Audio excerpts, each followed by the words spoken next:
Amen. Revelation chapter 1. And I'm going to read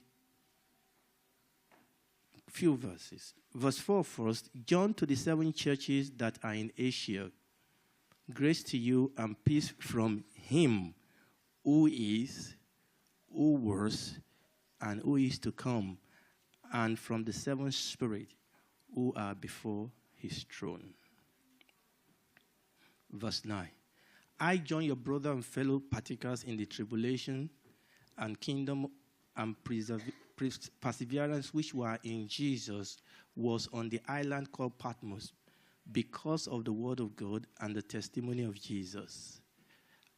I was in the Spirit on the Lord's day, and I heard behind me a loud voice like the sound of a trumpet saying, write in a book what you see.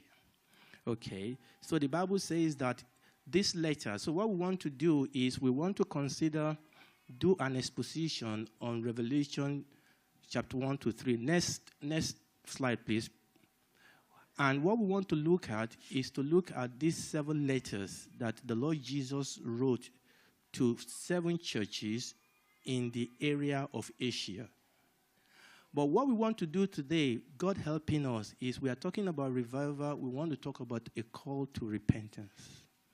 But we want to look at these 7 letters that the Lord Jesus wrote to these 7 churches in the region of Asia. So John wrote in that verse 7 that John to the 7 churches that are in Asia.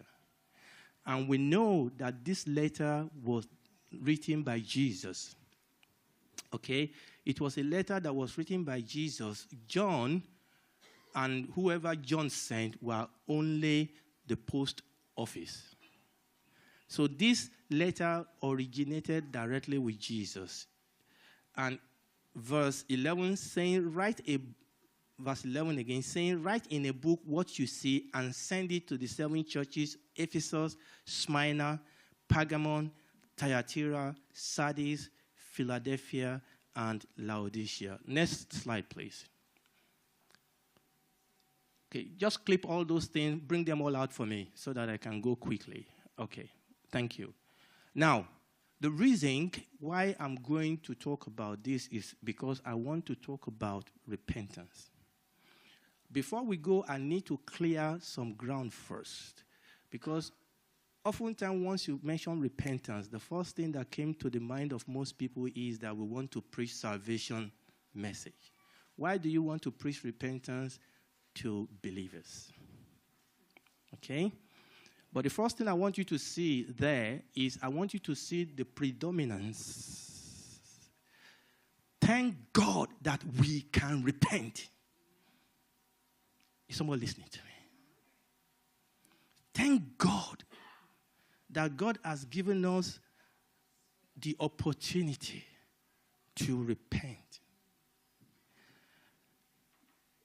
You will see that repentance was John's message. When John started teaching, he was saying, repent, for the kingdom of God is at hand. When Jesus started preaching, it was the same thing, repent, for the kingdom of God is at hand. And then you can say, but they are talking to unsaved people. But when the apostles started preaching, they also said, repent.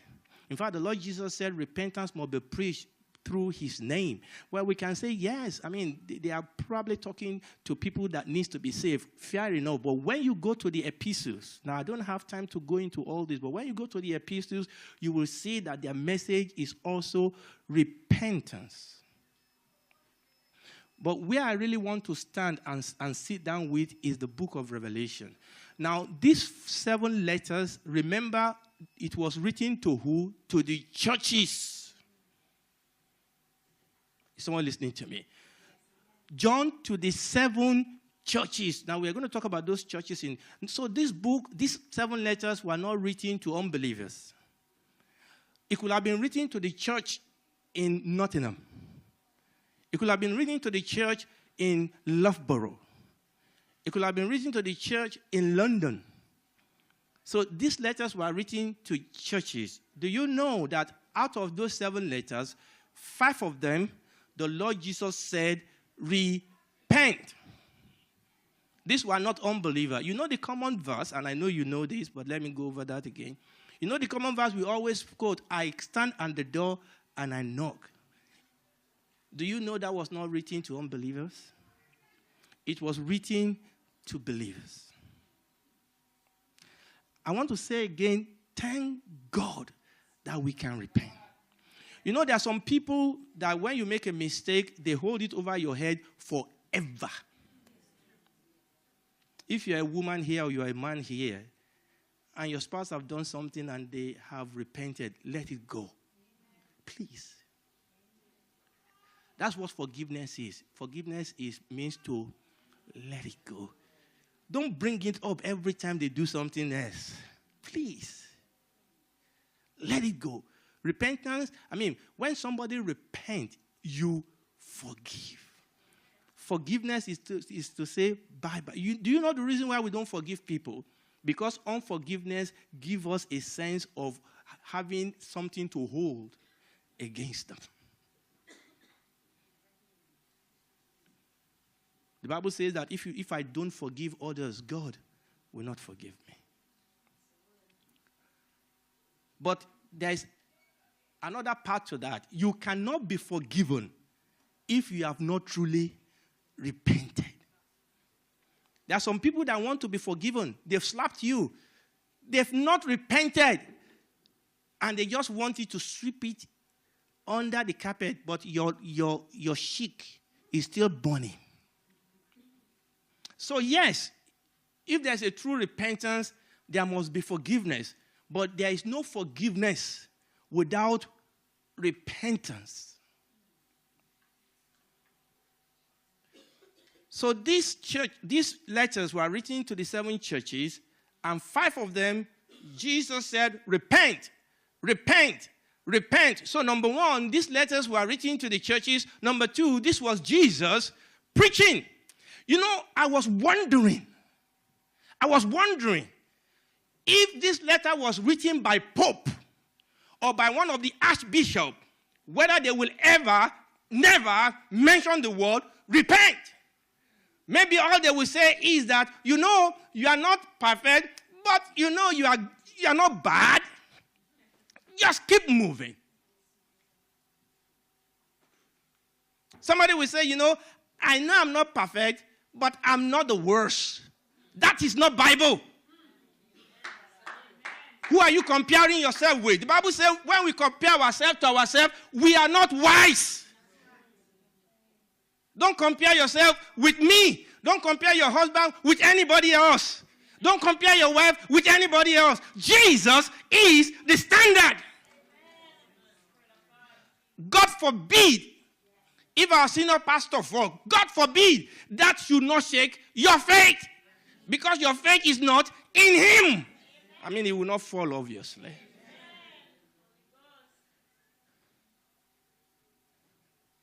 When we compare ourselves with ourselves, we are not wise.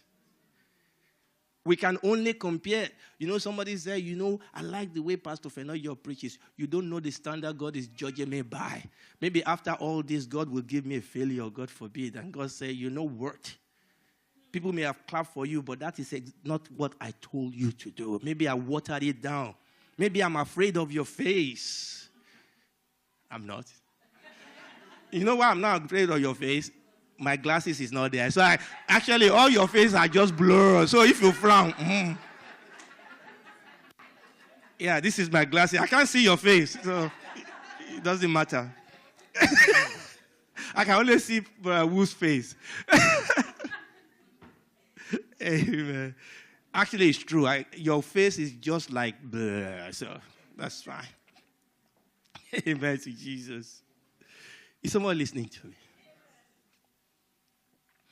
So that is why, and obviously if you go to the early church, but history of revival, we've been talking about revival. Read every history of revival. Without repentance, there's no revival. In fact, when God wants to revive his people, he brings them to a place of repentance.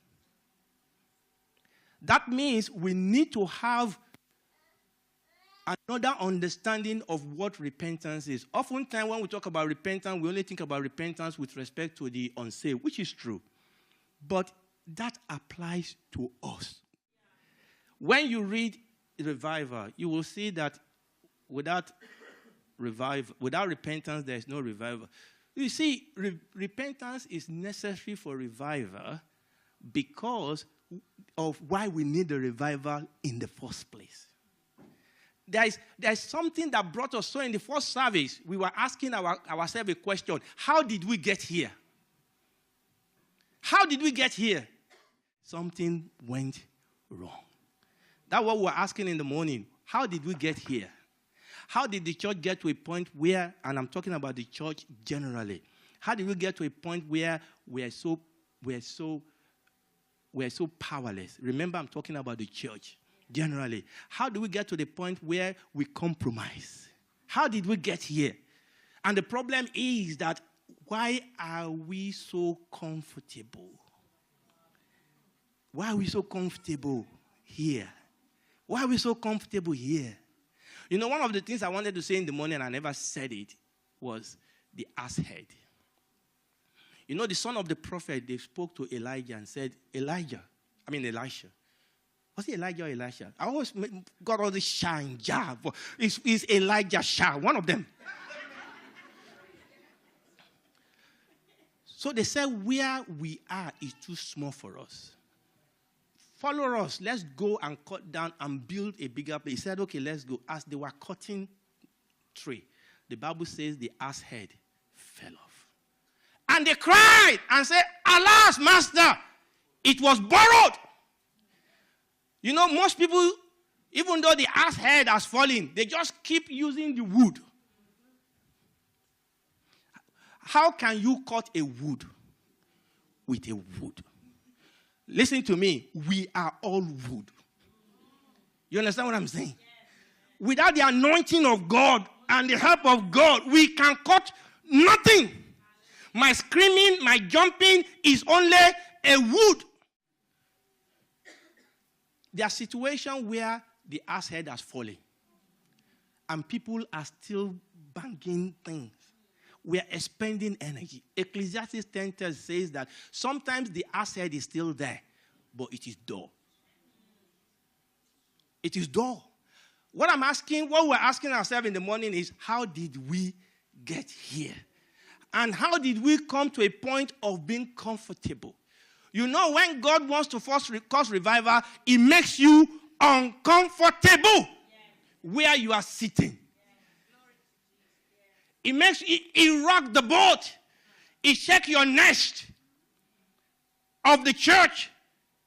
I'm not even talking about us as individuals now.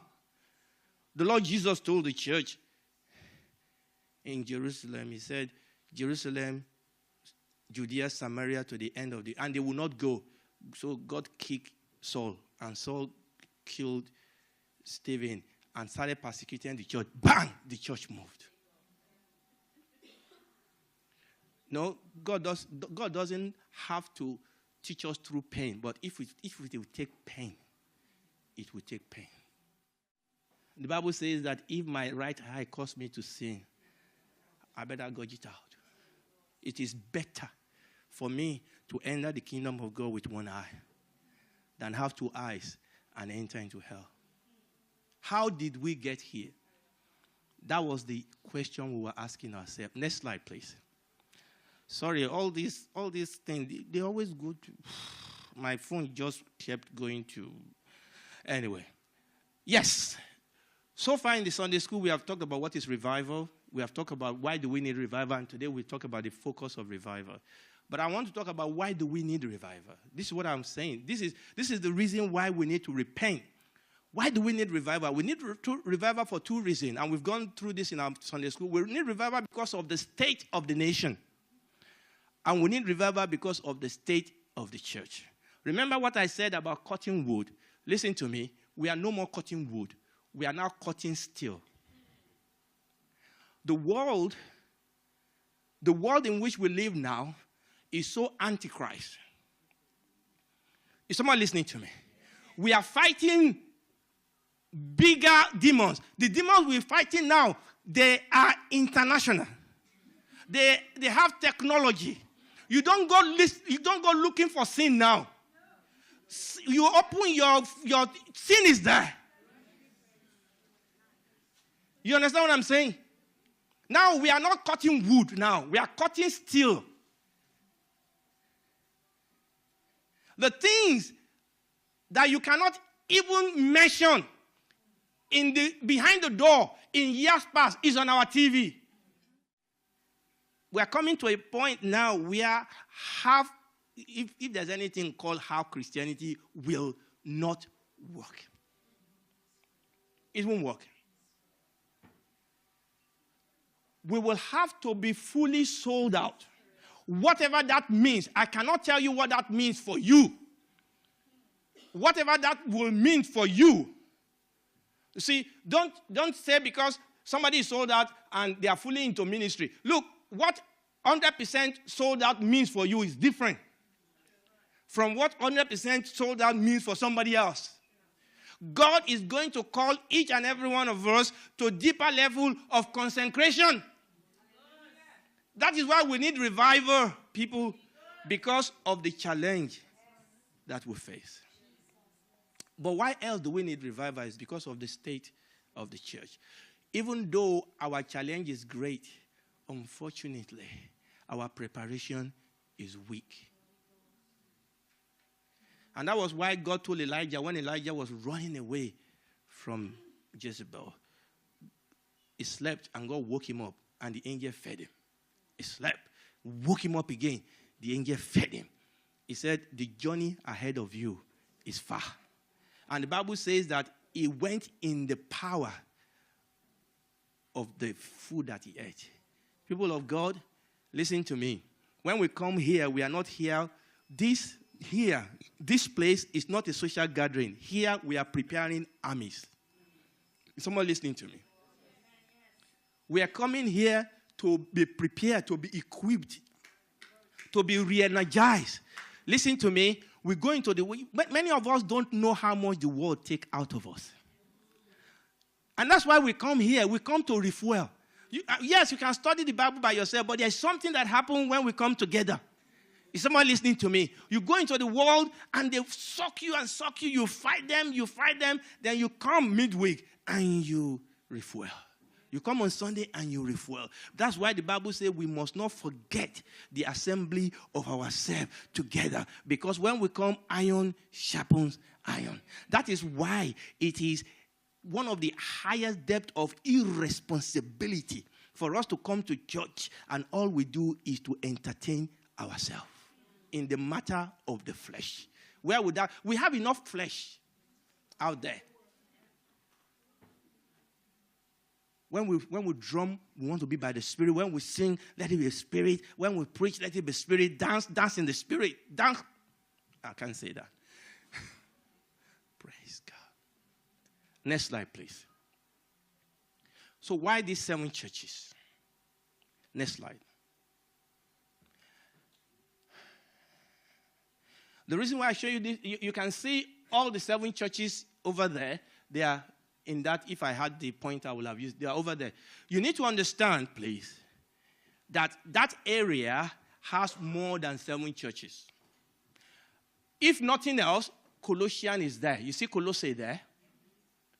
Galatians is up there. So why 7? The first thing I want you to see is that the Lord Jesus decided to write 7 churches because they were representative. Okay? There is something. He could have written to 3 churches or 5 churches or 10 churches or 20 churches. Number 1, he chose 7 because 7 is a number of perfection. And he wrote 7 because 7 bring out a particular message. When you read through the 7 letters, they all follow this pattern. Number 1, there is a commission. In that commission, Jesus will say something like, to the angel in the church of la la la la la. So that is the commission. That is how he opened up the letter. You know, like you open up the letter, dear so-and-so. So that's the first thing. The second thing he will write, and this is the pattern he followed in every single one of the letters. The second thing he will write is the character. In other words, Jesus, please listen to me very well. Jesus will introduce a character of himself. Now, when you read the first chapter of Revelation, it lists for us quite a number of the character of Jesus. And the letter started in chapter 2. So in every letter, Jesus will say something like, this is the word of him who was and who is to come. This is the word of him, Alpha and Omega. So listen to me. The reason why we are here, the center of this gathering is Jesus. And that the reason why oftentimes the church goes into apostasy and into darkness is because we shift our attention. We are no more looking unto Jesus. We are looking unto the pastor, or we are looking unto the building, or we are looking unto our creed. There's nothing wrong in all those things, but seek you first the kingdom of God and his righteousness. It's not about anything else, but about him. And that is how he will introduce any letter. And the judgment, and I'm going to come to that, and the thing he complained about and the judgment he gave them is with respect to his revelation. So we must understand that we are here that we may know him. And that we are transformed as we behold him. If you don't see him, you don't change. But when we see him, you see, when people see God, the first thing is they understand their sin. You see, the reason why I'm so comfortable in my sin is because I am seeing Brother Wood. And I'm saying, yeah, I can compare myself to him. But when I see Jesus, when I truly see him, I remember Peter. Jesus came and said, Peter, can you push your... Okay, so first of all, can I use your boat to preach? Peter said, yes, you can use my boat. It doesn't cost me anything. Why did Peter allow Jesus to use his boat? Because Peter was washing the net. I mean, the boat was just standing there. So Peter said, yeah, that's fine. You can use the boat. And when Jesus finished, by the time Jesus finished teaching, Peter has finished washing his net. So Jesus now said, Peter, push into the sea. Let's go for a ride and catch some fish. And Peter said, you must be joking. You must be joking. Who do you think you are? I am a professional fisher of the fisher of men, or fisherman. Okay? You don't catch fish in daylight. And to make matter worse, we've been at it all night, and we caught nothing. So, I mean, you are just a preacher. What does a preacher know about catching fish? This is the problem with you preachers. Peter decided that, well, fair enough. Let's just throw this thing and get this guy out of our back. Where am I going? So they threw the net and they caught fish. Do you know what Peter said? Peter didn't hug Jesus. He didn't hug Jesus and say, praise the Lord. Do you know what he did? He bowed down and said, please get away from me. Get away from me, I'm a sinner. Usually when we see Jesus, the first thing we see, because his light shine on it, we start repenting. And you know that the good thing, it doesn't judge us and cast us away. He said, if we confess our sin, he's faithful and just to forgive and to cleanse us. Is someone listening to me? And then the next thing will be the commendation. And it will say things like, I know your deeds. The next thing will be condemnation. And it will say things like, I hold this against you. Remember, he's writing this to the church. But it's quite important that he told them about the commendation first, before he tells them about the condemnation. Then the next thing will be correction. And he will say things like, or else I will come. He will tell them what to do. And said, if you don't do that, I will come and do this. Then there will be a call or a challenge. And he will say things like, to him who overcome, I will blah, blah, blah, blah. But all of them, he always, and this is important, he always ended up with saying that, let him that have ears hear what the Spirit says to the churches. Next slide, please. And this is very important. That number one, I'm trying to see why he wrote. Number one, there is the contemporary purpose. In other words, there were 7 churches that were around at that time of Jesus. Jesus wrote those letters to the church in Ephesus, to the church in Smyrna. There were churches that were having the typical problem that Jesus was dealing with. So that is the contemporary purpose, that there was the church in Ephesus. Jesus wrote to that church. But what I want you to see is that there is also a composite purpose. In other words, every church of every age can see themselves in all those 7 churches. That is why the Bible says that let him that have ears, let them hear. And each and every single one of us can see ourselves in those churches. Let me say it this way. Please listen to me very well.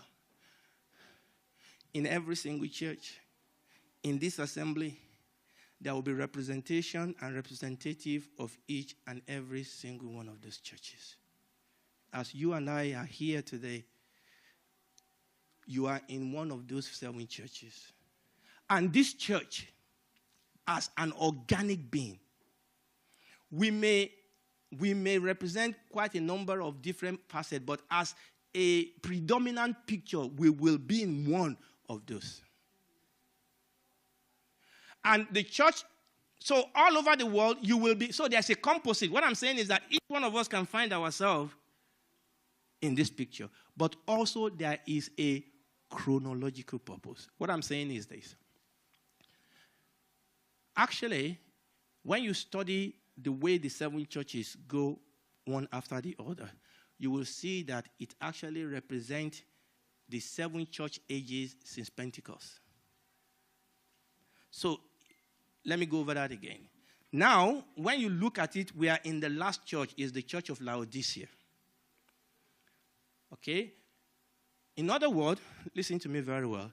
In other words, the general picture of the church today is that of the last church. But that doesn't mean that every church is a Laodicean church. Do you understand what I'm saying? That is the general picture. But in this age, you have the Ephesian church. You have the Pergamon church. You have the Smyrna church. But the overall picture of the church in our age is the Laodicean church. Next slide, please. Now, that is difficult to see. Essentially, what is done is that it's listed all the churches there. Now, you remember I said that this is the pattern. Now, actually, 2 of those churches had no condemnation at all. And that is the church in Smyrna and the church in Philadelphia. Jesus Christ did not find anything to complain about in that church. Is that because they are perfect? No. It's because they are growing. So don't tell me that you cannot be perfect. Perfect means you are growing. You're maturing. That when the Lord points things out for you, you are quick to repent. 2 of them had nothing, no condemnation written against them. But do you know 2 of them has nothing good said about them? So the church of Sardis and our church, the church of Laodicea, has absolutely nothing good said about them. Nothing. Let's go forward now, please. Now, the reason why I did this is just to let you know what I was saying, that in every age, you have a little bit of everyone. So we are here, AD 2000 and over. So the most common picture you have is one I represent by the dark color. So the most common picture you have is the Laodicean. But you still have a little bit of what? Of everything else. So the question is this. Listen to me. There was the story of 2 twins that grew up in a house where the dad was just useless. Alcoholic, beat their mom, spend all the money he got the first few days, blow it up. Anyway, these two children grew up, and one of them became an alcoholic. And the other one became the CEO of one of the most thriving company in the world. He never touched liquor. But his brother became exactly like his father. So when they asked the brother that became an alcoholic, they said, why? Why did you become an alcoholic? He said, I became an alcoholic because my dad was alcoholic. I saw my dad drink himself to death and beat my mom. What do you expect? I've become my dad. So they asked the prosperous one, the one that succeeded, and they said, why did you become successful and you never touched alcohol? You know what he said? He said exactly the same thing the brother said. He said, because my dad was alcoholic. I saw what alcohol do to people. What I'm saying is this. Your environment will not be an excuse. It is what you use your environment to do. So don't tell me that it's because I'm black. You don't need to change your skin color. You need to change your attitude. No, don't misunderstand me. Look, I've been there. You understand? I don't have my head in the ground. I've been racially abused in this country. So I know where this is coming from. But let me tell you something. People can't stop you until you stop you. You understand what I'm saying? It depends on what you do with what you are passing through. So why repentance?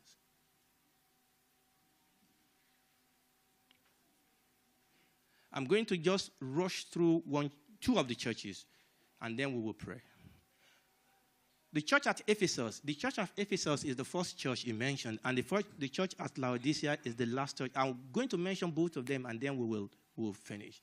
You know, the church at Ephesus was very important because Ephesus was the point at which Paul planted all the other churches in Asia Minor. I want you to see the people that passed through the church at Ephesus. Paul was there twice. Once, he was there for 3 years. After Paul left, he left there with them Priscilla and Aquila. After that, Apollos came there. Are you following what I'm saying? And history tells us that Apostle John, when they actually released him from Isle of Patmos, that Apostle John actually was in Ephesus. And that the mother of the Lord Jesus Christ actually also stayed in Ephesus. What I'm saying is this. With all those people that passed through Ephesus, how did that church? You know what Jesus said to them? Jesus gave them a lot of commendation. But at the end of the day, he said they have left their first love. How does a vibrant church that had Apostle Paul, Priscilla and Aquila, Apollos, Apostle John, and all these big people, how did it get from that point? And by the way, let me tell you something. All this area is now Turkey, where Christianity has been outlawed. How did we get here? The Lord Jesus said, if you don't repent, I will remove your candlestand. If you don't repent. What about the Laodicean church? Laodicean church was one of the ones that I said had absolutely nothing good said about them. But let me tell you something about Laodicean because I want to mention this. And by the way, it's good for you to know what all this word means. Let me tell you this. Laodicean actually means people's opinion. You know, this is what I say in the church today. You tell people what the Bible says, and they will say, that is your opinion. Now, nothing is absolute. You can't tell people, again, that this is what the Bible says. No, that's your opinion. This is what I think. It doesn't matter what you think. It doesn't matter what I think. The thing is that, what does the Bible say? It's not a graded thing and say, but I did 10. I did 10%. Can I get something from it? That is the spirit of this age. That it is not about what God says. It's about my opinion. And that is one thing, and I'm going to stop now. That's one thing we will have to repent on tonight. Not just for ourselves, for the church. Please stand up on your feet. I want us to pray. Now, you may not be in this, but I want us to pray and say, Father, concerning your church, concerning this church, concerning my life. Lord, every sin of... You see, what happened is that, you know what we've done? We have now become God, and God has become our servant. No, we don't put it that way. We've made him to serve us. That is Laodicean church. It's a church of people's opinion. A church of political correctness. We don't want to rock the boat. You know, what will receive the popular vote? What will bring people in? What will get us more money? What will build us bigger church? What will give us the greater exposure? Oh, God. Let us pray. I will have to stop there. You know what the Lord Jesus told the church in Ephesus? Let me read it out to you. This is what he told them to do. He said, remember where you are coming from. Repent. And then do what you've done before. And that is what repentance is. Remember where you're coming from. Remember the word of God. Remember. People of God, let's go back and read the book of Acts. Let's see the glory. Remember, let's become hungry again. That was one of the things God was telling us in the first service. Are we hungry? Are we hungry for more? Are we hungry for God? Thank God for where God has brought us. But do we want more? You can only get hungry when you go back and remember. You know, Gideon said, he said, we've had all these things that God did in time past. Where's God? He was not being rebellious. He was just unhappy with the status quo. Where's God? Listen to me. I've said it here before, that God, look, whether we like it or not, some of us will suffer. Some of us will be killed. That is not the problem. But the problem is that some of us will show the devil pepper. But that is the one I'm not saying.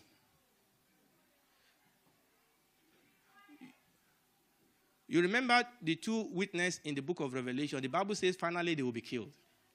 But the Bible says before they were killed, they showed the devil pepper. The Bible says people were afraid of them. I mean, where are we? That somebody's mouth will wear off. What do you say wear off in English? Somebody's mouth will wear off, and you will say, in the name of Jesus, you will be dumb for a season. But they fire you.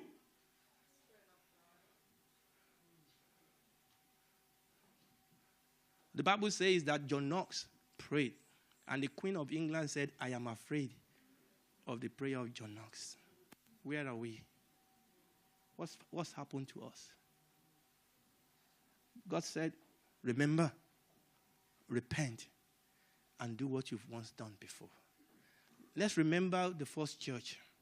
Let's repent of where we are. Let's go back. No, I'm not asking us to live life like they live it in the first century. No, it's the principle. Paul and the apostles says, we will give ourselves to prayer and to the study of the word. Let's pray for our ministers. Let's pray for our pastors. Let's pray for our churches. Father, we give you praise. Please, let the music people join me. We have to close. Lord, we give you praise. Let's just pray. Let's ask God, we repent, oh God.